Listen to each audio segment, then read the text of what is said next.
তো এবার আমরা যেটা নিয়ে আলোচনা করব সেই জিনিসটা হচ্ছে আপনার র্যাঙ্কিং। সো র্যাঙ্কিং হচ্ছে আরেকটা অ্যানালিসিসের টুল। তো বেসিক্যালি এখানে আমরা যদি কোনো একটা পার্টিকুলার জিনিসকে র্যাঙ্কের হিসেবে দেখতে চাই, ফর এক্সাম্পল ধরুন কোন শহরে সবথেকে বেশি সেলস হয়েছে, কোন শহরে তার থেকে একটু কম, বা দেখতে চাই কোন শহরে সবথেকে কম সেলস হয়েছে, সেই বেসিসে মানে যে শহরে সবথেকে বেশি সেল হয়েছে তাকে র্যাঙ্ক 1 দেবো, যার সবথেকে কম সেল হয়েছে তার র্যাঙ্ক সবথেকে লাস্টে হবে।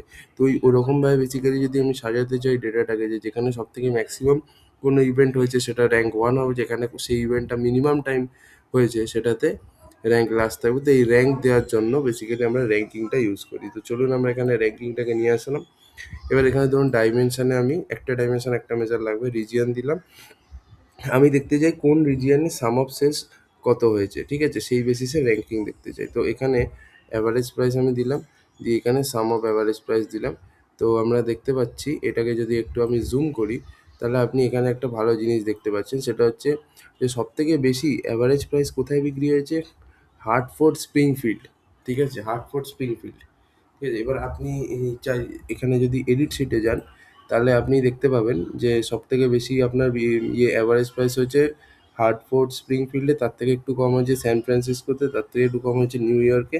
এরকমভাবে আপনি যত নামাবেন এখানে, ঠিক আছে, এরকম যত নামাবেন আপনি দেখতে পাবেন, ঠিক আছে। ফর এক্সাম্পল এখানে আমি এটা ক্রস করছি, আর তো এখানে আস্তে আস্তে এই যে দেখুন যত আপনি নিচে যাবেন, হাউস্টন, হাউস্টন বোধহয় লাস্ট, ঠিক আছে। সো এরকম আর কি আছে। এবার আপনি এটাকে যদি চান তো শর্ট করতে পারেন, বাট এখানে অলরেডি এটা রিভার্স অর্ডারে শর্টেড আছে based on the average price. এবার আপনি যদি এটাকে ইয়ের বেসিসে, তবে র্যাঙ্কিংয়ে আপনি যদি জায়গার নামের বেসিসে শর্ট করেন তাহলে কোনো লাভ নেই, ঠিক আছে। তো এই হচ্ছে ব্যাপার। তো এখান থেকে আমরা দেখতে পাচ্ছি সবথেকে বেশি অ্যাভারেজ প্রাইস কার হয়েছে, হার্টফোর্ড স্প্রিংফিল্ডের, যার অ্যাভারেজ প্রাইস হচ্ছে 614.7। সবথেকে বেশি এখানে অ্যাভারেজ প্রাইসটা বেশি ছিল, ঠিক আছে। আর সবথেকে কম হচ্ছে হাউস্টনে, যেটা 354.2। এবার আমি ধরুন প্রিসাইজ এক্স্যাক্ট ভ্যালুটা চাই, যেটা কত, এটা তো পয়েন্টে দেওয়া, এবার আমি এক্স্যাক্ট ভ্যালু চাই। তো সেটার জন্য আমাকে কী করতে হবে, ডেটায় যাব, ডেটায় যাওয়ার পরে ডেটা থেকে তো হবে না, আই গেস অল্টারনেট চার্ট এখানে আপনি অনেক রকম করতে চান, হরাইজন্টাল বার চার্ট হয়, আপনি ফানেল চার্ট ইউজ করতে পারেন, ঠিক আছে। ফানেল চার্টে আপনি দেখতে পাচ্ছেন, যদি এখানে আমি এডিট শিটে যাই, আমি জানি না কতটা কি দেখানো যাবে, এর উপরে যদি আমি ইয়ে রাখি, ঠিক আছে, এটা এরকম, এটা অতটা ভালো লাগছে না, এখান থেকে খুব একটা কিছু বোঝা যাচ্ছে না। আপনি হরাইজন্টাল চার্ট দিতে পারেন এরকমভাবে, এটাই ভালো, ঠিক আছে। পাইভট টেবিল চাইলে নিতে পারেন, হ্যাঁ। তো বাট পাইভট টেবিল, হ্যাঁ এখানে তো পাইভট টেবিল আমরা বুঝতেই পারছি সব থেকে বেশি এখানে। আর আপনি যদি এখানে ইয়ে করেন, তাই দেখতে পাবেন সব নিচে যেতে যেতে যেতে যেতে হাউস্টনে হচ্ছে সবথেকে কম প্রাইস, উইচ ইজ 354.2। তো বেসিক্যালি র্যাঙ্কটা দেখার জন্য, ঠিক আছে। তো আপনি হরাইজন্টাল বার চার্টই রাখুন। এবার চলুন এটাকে আমরা কিছু চেঞ্জ ফেঞ্জ করি। ডেটা তো এখানে আসছে আজ কিছু নেই, অ্যানালিসিস প্রপার্টি, ফেভারেবল ট্রেন্ড হচ্ছে আপ, মানে সবথেকে বড় যেটা সেটা সবার উপরে থাকবে, আর সবথেকে ছোটো যেটা যার র্যাঙ্ক লাস্ট সে সবার নিচে থাকবে। আমি যদি এটাকে ডাউন করে দিই, তাহলে হাউসটান আই গেস উপরে চলে আসার কথা, দেখছি এই যে যেটা বললাম। তাহলে সব থেকে যেখানে কম বিক্রি হয়েছে আমরা তাকে র্যাঙ্ক 1 দিয়ে দিয়েছি, আর যার সব থেকে বেশি বিক্রি হয়েছে তার র্যাঙ্ক লাস্ট, ঠিক আছে। মানে এটা আমরা রিভার্স অর্ডারে শর্ট করেছি, ঠিক আছে। তো আপনি এখানে ট্রেনটা আপনি নিজের মতো করতে পারেন, আমি আপই রাখলাম, ঠিক আছে। সো এই হচ্ছে ব্যাপার। এরপর অ্যানালিসিস প্রপার্টিজে এবার অ্যাপিয়ারেন্স নিয়ে আমরা একটু কথা বলতে পারি। অ্যাপিয়ারেন্সে জেনারেলে তো আপনার প্রাইস বাই রিজিয়ন আপনি দেখতে চান যে ম্যাক্স প্রাইস, হ্যাঁ, অ্যাভারেজ প্রাইস এরকম লিখুন ভার্সেস রিজিয়ন, ঠিক আছে। সাবটাইটেল হচ্ছে র্যাঙ্কিং, ঠিক আছে। এবার ফুটনোট আমি দেখতে চাই which area has maximum sales, ইয়ে বা বলতে পারি র্যাঙ্কিং বেসড অন সেলস, এরকম আপনি চাইলে কিছু একটা দিতে পারেন, ranking based on average price, ঠিক আছে। Ranking based on average price, এরকম আপনি একটা ফুটনোটে চাইলে দিতে পারেন, কোনো সমস্যা কিছু নেই।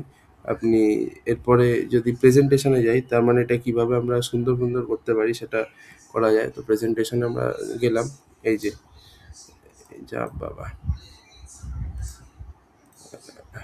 অ্যাপিয়ারেন্সে গেলাম, প্রেজেন্টেশন স্টাইলিংয়ে গেলাম, এখানে এবার আপনি চাইলে এগুলোকে একটু ঠিকঠাক করে সুন্দর করতে পারেন। অসুবিধা কিছু নেই। তো টাইটেলটা এরকমই রাখছি, বোল্ডেই রাখছি, রংটাকে একটু পাল্টাবো। ওকে, এটাকে ইটালিক্সে রাখছি, আর এখানে আমাদের এটাকে ইটালিক্সে রাখছি, বাট এটাকে আমি একটু অন্য রঙে রাখতে চাই, মানে এই রঙটায় রাখবো, ঠিক আছে? হ্যাঁ, এটাকেও চাইলে বোল্ড করতে পারি, কোনো সমস্যা কিছু নেই। আর এদিকে চাইলে আপনি ফুটনোটের রঙটাকেও আপনি বোল্ড দিয়ে আপনি এটাকে ব্লু কালার করে দিতে পারেন, কোনো ব্যাপার না, ভালো লাগবে দেখতে আর কি। ঠিক আছে, এরপরে আপনি চাইলে আউটলাইনটাকে বাড়াতে পারেন 5 পিক্সেল, ঠিক আছে, একটু ছবি ছবি মতো লাগবে, কর্নার রেডিয়াস এরকম। শ্যাডো, ব্যাকগ্রাউন্ড কালারটা আপনি চাইলে দিতে পারেন, উইচ ইজ দিস থিং। দেখি এটা দিলে কেমন লাগবে। এটা অতটা ফুটছে না, বিকজ এখানে কালারগুলো তো ব্লু, সো এটা ঠিক আছে। এটা দেখি, এখানে ওই লেখাগুলো মুছে যাচ্ছে। ওকে, এটাই রাখি, তাও একটু ভালো বোঝাতে যাচ্ছে অন্তত। সো হ্যাঁ, এরকমভাবে আর কি আপনি করতে পারেন। হুম, লাইক দিস।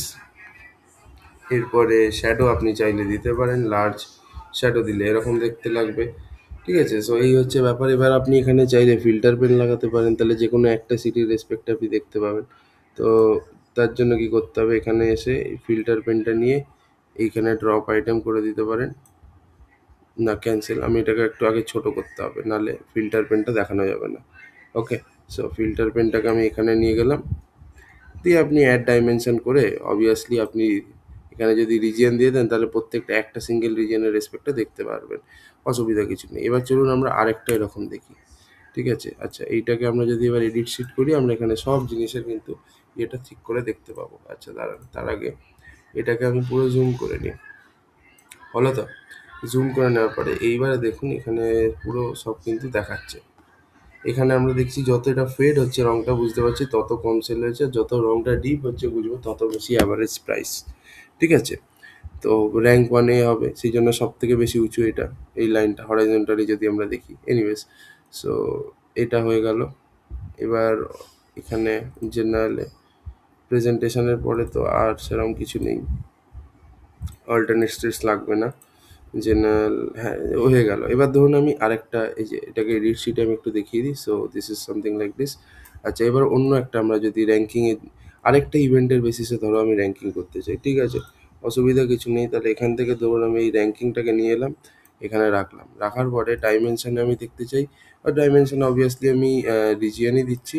আর আমি দেখতে চাই কোন রিজিয়ানে, ঠিক আছে, কোন রিজিয়ানে ম্যাক্সিমাম আপনার কি বলবো স্মল ব্যাগ বিক্রি হয়েছে, বাট টোটাল ব্যাগ কোন রিজনে টোটাল ব্যাগ সব থেকে বেশি বিক্রি হয়েছে সেটাকে র্যাঙ্ক ওয়ান দেবো, এবং যে রিজনে সব থেকে বেশি সব থেকে কম বিক্রি হয়েছে সেটা র্যাঙ্ক ক্লাস, মানে ওইটার বেসিসে আমি দেখতে চাই যে কোথাও সব থেকে বেশি বিক্রি হয়েছে। তাই ঠিক আছে, এইখানে টোটাল ব্যাগসে যাবো, তো এখানে কাউন্ট টোটাল ব্যাগস দিয়ে দেবো, ঠিক আছে? এই হচ্ছে ব্যাপার। এবার চলুন এটাকে একটুখানি যদি আমরা জুম করি, তাহলে এখানে আমরা যদি এডিটে যাই, তো এখানে আমরা কি দেখতে পাচ্ছি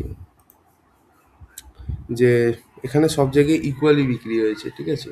না, এইখানে একমাত্র কম দেখছি ওয়েস্ট টেক্স মেক্সিকো, ঠিক আছে, এই জায়গাটাতে আমাদের স্মল ব্যাগস একটু কম বিক্রি হয়েছে, দ্যাট ইজ 335, আর বাকি জায়গায় আমরা দেখতে পাচ্ছি কিন্তু খুব সেমভাবেই বিক্রি হয়েছে আর কি, ঠিক আছে, মানে সেমই সব জায়গায় বিক্রি হয়েছে। ওকে, এটা একটা গেল। আচ্ছা,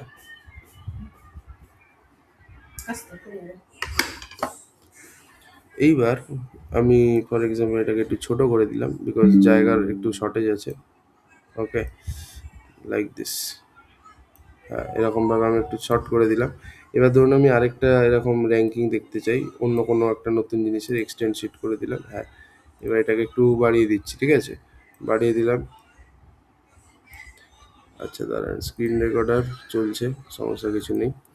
এইবার আমি ধরুন দেখতে চাই যে আম, কোন রিজিয়ানে, ঠিক আছে, অ্যাড ডাইমেনশন আমি দেখতে চাই যে কোন রিজিয়ানে, ফর এক্সাম্পল মানে আমি দেখতে চাই যে কোন রিজিয়ানে আপনার কি বলবো টোটাল ভলিউম বেশি হয়েছে, কোন ম্যাক্সিমাম হয়েছে, কোথায় টোটাল ভলিউম সব থেকে কম হয়েছে, কাউন্টটা দেখতে চাই। তো সেটাও আমরা কিন্তু এখানে দেখতে পারি। তো এখানে দেখতেই পাচ্ছেন এরকম আছে। এবার ডেটায় যাব, এই টোটাল ভলিউম যেটা আছে এটাই আমরা ক্লিক করলাম, দিয়ে একটু যদি নিচে যাই আমরা, তাহলে এখানে আমরা অ্যাজ সাচ কিছু করার নেই এখানে, মানে ডাইরেক্টলি এটা এক্সাক্ট ভ্যালু তো আনতে পারছি না।